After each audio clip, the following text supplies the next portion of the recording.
So ரிசர்வேஷனை பொறுத்த வரைக்கும் என்னன்னா நமக்கு ஒரு ஒரு ஒரு ஒரு ஒரு ரியல் டிஸ்கோர்ஸ் உண்மையில தத்துவ ரீதியாக இங்க நடந்திருக்கா அப்படின்றது ஒரு மிகப்பெரிய கேள்வி. ரியல் டிஸ்கோர்ஸ் இங்க நடக்கல. மீண்டும் மீண்டும் என்னன்னா ரிசர்வேஷன் பத்தி நம்ம பேசும்போது ஒரு ஐடியாலஜிக்கல் பேட்டல்குள்ள தான் திரும்ப திரும்ப போயிட்டு இருக்கோம். நான் இந்த ஐடியாலஜிக்குள்ள இருக்கேன், அவன் இந்த ஐடியாலஜிக்குள்ள இருக்கான். நான் லெஃப்டிஸ்ட், நீ ரைட்டிஸ்ட். அப்போ என்னோட ஐடியாலஜிக்கல் கேட்டகரிஸ்குள்ள என்னென்னலாம் ஃபிட் ஆகுதோ அதை தான் நான் என்ன பண்றேன் அப்படின்னா திரும்ப திரும்ப ரிசர்வேஷன் இதுக்குள்ள நான் ஆக்சுவலா ரிசர்வேஷனை பத்தி பேசுவேன். என்னோட ஐடியாலஜிக்கல் பேட்டலை பத்தி திரும்ப திரும்ப பேசிட்டு இருக்கேன். இது பிரச்சனை வந்து கன்சர்வேட்டிவ் மட்டும் கிடையாது. இந்த பிரச்சனை லெஃப்டிஸ்ட் கிட்டே இருக்கு. அப்போ லெஃப்டிஸ்ட் என்ன பண்றாங்கன்னா திருப்பி என்னோட ஐடியாலஜியை முதன்மையா வைக்கணும். அதே போல என்ன பண்ண ரைட்டிஸ்ட் என்ன பண்றாங்க, ஐடியாலஜியை முதன்மையா வைக்கணும். அப்போ ஐடியாலஜிக்கல முதன்மைப்படுத்தி தான் மீண்டும் ரிசர்வேஷனை பத்தி பேசுறோமே தவிர உண்மையிலே ரிசர்வேஷனுக்கான காரண காரியங்கள் என்ன அப்படின்ற பத்தி நம்ம பேசுறதே இல்லை.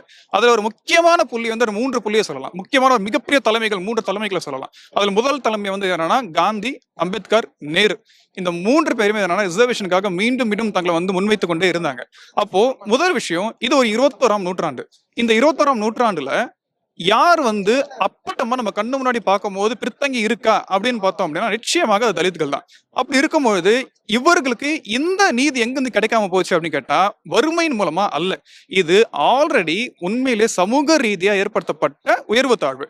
மீண்டும் மீண்டும் இந்த திருமாவளவன் திருப்ப ஸ்ட்ரெஸ் பண்ணிட்டே தான் இருக்காரு. அதாவது என்னன்னா இது வந்து என்னன்னா வருமான ரீதியாவோ இல்ல பொருளாதார ரீதியாவோ தன்னை மேம்படுத்திக் கொள்வது அல்ல. இது சமூக ரீதியாக ஒருத்தனை மேம்படுத்திக் கொள்வது. நீங்க நல்லா யோசிச்சு பாத்தீங்க அப்படின்னா சோஷியோ பொலிட்டிக்கல் லேண்ட்ஸ்கேப்ல உண்மையிலே இந்த 21st செஞ்சுரியில எந்த ஒரு கேள்வியும் இல்லாம தார்மீகமா உள்ள நுழைவதற்கான எல்லா உரிமையும் கொண்டவர்கள் தலித்கள் மட்டும்தான். அந்த வகையில பார்க்கும்போது இந்த காலகட்டத்துல ரிசர்வேஷன் ரொம்ப முக்கியமான ஒரு விஷயம். அதே சமயத்துல நம்ம ஒரு பொலிட்டிக்கல் இந்த மாதிரியான ஒரு பொலிட்டிக்கல் ஸ்டாண்ட்ஸ் நம்ம எடுக்கும்போது என்ன பண்றோம் அப்படின்னா இது வந்து ஏதோ எந்த ஒரு கம்யூனிட்டிக்குமே அகைன்ஸ்டானது ஒண்ணு கிடையாது. இது வரைக்குமே ஒரு ஹைராக்கியில இந்த ஹைராக்கில யார் வந்து மீண்டும் மீண்டும் அவர்களுக்கான எல்லாத்தையுமே எடுத்துக்கொண்டு வைத்துக்கொண்டு இருந்தார்களோ அந்த ஹைராக்கி 21ஆம் நூற்றாண்டுல கேள்விக்குட்படுது. அந்த கேள்விக்குட்படும் போது இதுவரை தார்மீகமா யார் வந்து அதை பெற்றுக்கொள்ளலையோ அவர்கள் பெற்றுக்கொள்வதற்கான காலம், இதை காலம் தன்னியல்பாக சில தலைவர்கள் மூலமாக ஏற்படுத்தி கொண்டிருக்கிறது. யாராலும் தடுக்க முடியாது. டிஸ்கோர்ஸ் நீங்க மீண்டும் மீண்டும் நிகழ்த்தினாலும் ரிசர்வேஷன் அதற்கான ஒரு காலகட்டத்துக்காக இருந்து கொண்டே இருக்கும்.